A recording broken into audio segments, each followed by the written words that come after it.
Artículo 3. Deber de resolver. El juez debe resolver los asuntos que sean sometidos a su jurisdicción mediante una decisión razonablemente fundada. 1. Introducción. El Código Civil y Comercial revaloriza el rol de los jueces en la resolución de conflictos judiciales. Se trata de un texto que se interesa de manera especial por los casos que este código rige. Artículo 1. Código Civil y Comercial. Casos, justamente, que deben ser resueltos por los jueces a quienes el propio código establece un deber preciso y elocuente resolver mediante una decisión razonablemente fundada. No se trata entonces de que toda sentencia deba estar fundada, sino de la exigencia de que tal fundamentación sea razonable, en qué contexto se debe analizar la idea de razonabilidad, en el marco general y básico que estructura el título preliminar, es decir, no sólo en el contexto de lo expresado en los dos primeros articulados referidos a las fuentes del derecho, y a su aplicación e interpretación, sino en conformidad con lo que se dispone en los artículos que siguen, en los que se explicitan varios de los principios generales del derecho privado, la buena fe. Artículo 9. Código Civil y Comercial. El abuso del derecho. Artículo 10. Código Civil y Comercial. El abuso de posición dominante. Artículo 11. Código Civil y Comercial. Entre otros. El principio de razonabilidad es lo contrario a la arbitrariedad, por lo cual, fácil se advierte la importancia que tiene la obligación o el deber de que las sentencias sean razonablemente fundadas. 2. Interpretación. Del artículo en análisis se puede observar una cuestión básica. Fundar una sentencia y que esta fundamentación sea razonable es una manda legal indelegable.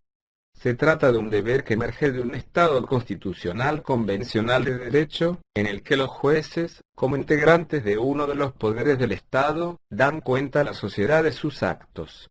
En esta línea se encuentra la Ley 26.856, que establece la publicación íntegra de acordadas y resoluciones de la Corte Suprema y los tribunales de primera y segunda instancia. Como bien se sostiene en la doctrina y jurisprudencia nacional, existe un derecho a una sentencia motivada, cuya motivación debe ser razonable, adoptándose una necesaria visión sistémica de todo el ordenamiento jurídico nacional e internacional. En esta línea, y desde una mirada federal, cabe traer a colación lo expresado por el Superior Tribunal de Justicia de Corrientes en un fallo de 2014. El requisito constitucional y el natural principio de transparencia del Estado de Derecho que impone autoabastecer la motivación de las sentencias significa que no basta para la validez de los pronunciamientos jurisdiccionales que tengan fundamentos, sino que es menester que los fundamentos expuestos como decisivos estén a su vez fundados. Sin esta básica motivación no existe en puridad sentencia. Resulta así imprescindible que la sentencia explicite los argumentos de derecho o de hecho en los que funda sus conclusiones decisivas, ya que, cabe reiterar, la falta de esta argumentación básica de sus fundamentos decisivos priva a los justiciables del más elemental derecho de fiscalizar el proceso reflexivo del sentenciador. A la par que posibilita el control social difuso sobre el ejercicio del poder por los jueces, ya que destinatarios de las resoluciones judiciales no son solamente las partes de un litigio dado, sino también y fundamentalmente, el pueblo, juez de los jueces. La razonabilidad o término razonablemente, que utiliza el artículo en análisis, constituye un concepto jurídico indeterminado. De allí, la complejidad que observa. Como expone Berizonce, el Estado constitucional transformó los contenidos y la recíproca relación entre la ley y la Constitución, dejando en claro que la legislación debe ser entendida e interpretada a partir de los principios constitucionales y de los derechos fundamentales. La apertura principiológica provoca, de algún modo, la ruptura con el modelo subsuntivo derivado de un derecho basado en simples reglas. Y en ese escenario, el juez pasa a ser observado como quien identifica los consensos básicos de la sociedad, el hecho jurídico dominante, para erigirlos en sustento de sus decisiones. Y con ello, la posibilidad, por conducto de principios, de conectar la política con el derecho. Así como Guzmán sostiene que la motivación de la sentencia es una garantía estructural de una jurisdicción democrática, de la independencia del juez y del proceso, del respeto por el principio de defensa en juicio y del interés de la comunidad, el artículo 13 esgrime los mismos argumentos respecto del deber de que el juez alcance una decisión razonablemente fundada. La Corte Suprema de Justicia de la Nación se ha ocupado en tantísimas oportunidades de delinear tal principio o, como se dice en el precedente que se pasa a sintetizar, el control de razonabilidad.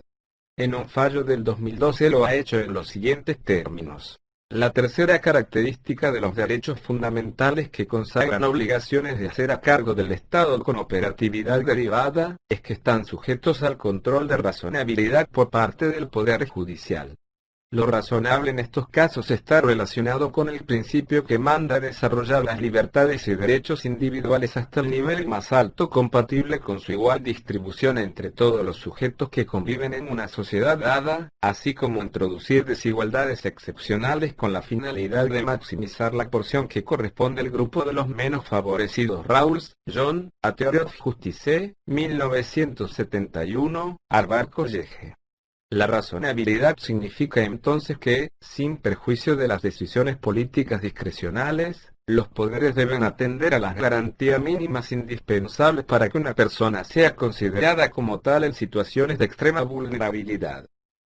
Como se ha destacado analizándose la larga trayectoria de la jurisprudencia constitucional, la Corte Federal ha entendido que una resolución no es razonablemente fundada cuando a los fundamentos solo reflejan la voluntad de los jueces. B. No se brinda razones suficientes para omitir elementos conducentes para la resolución del litigio. C. Existe un error lógico. D. Existe tergiversación de las constancias de la causa. Se prescinde de dar un tratamiento adecuado a la controversia existente, de conformidad con lo legado y probado, y la normativa aplicable. F. Se carece de una derivación razonada del derecho vigente con referencia a las circunstancias concretas de la causa.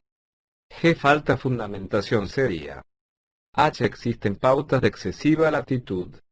I. Establece fundamentación solo aparente. J. Se aparta de las reglas de la sana crítica. K. Se remite a pronunciamientos anteriores, sin referirse a cuestiones oportunamente propuestas y conducentes a la solución del juicio.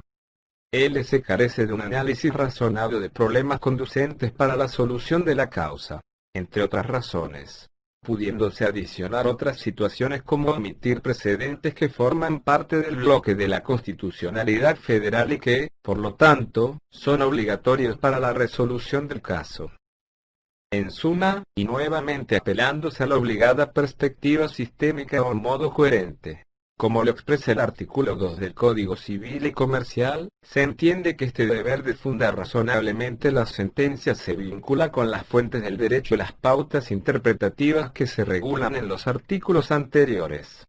Al respecto se dijo que las ahora explicitadas pautas la finalidad del texto de la ley, los tratados sobre derechos humanos, los valores jurídicos y el modo coherente con todo el ordenamiento es un reservorio que constituye diques de contención para que el fallo judicial sea una decisión razonablemente fundada.